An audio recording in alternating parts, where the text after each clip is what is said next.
ধ্যান এক সুশীল সমাজের ভিত্তি। যে মানুষ ধ্যান করে না সে নিজের মনকে নিয়ন্ত্রণ করতে পারে না।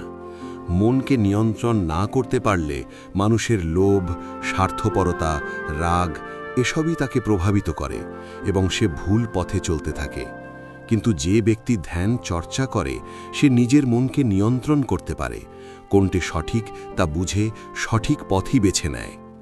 যদি সমগ্র সমাজ ধ্যান জানে, যদি সবাই নিজের নৈতিকতা উন্নত করে, তবে সমাজ স্বাভাবিকভাবেই অসমতা কমে যাবে।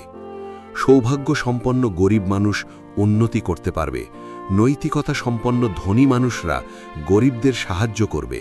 এভাবে সমাজ খুব সুন্দর হয়ে উঠবে।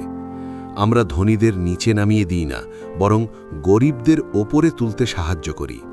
গরিবদের আমরা আগে তাদের নৈতিকতা উঁচু করে তুলি এবং ধনী যারা নৈতিকতা সম্পন্ন তারা হাত বাড়িয়ে গরিবদের উন্নতিতে সাহায্য করে।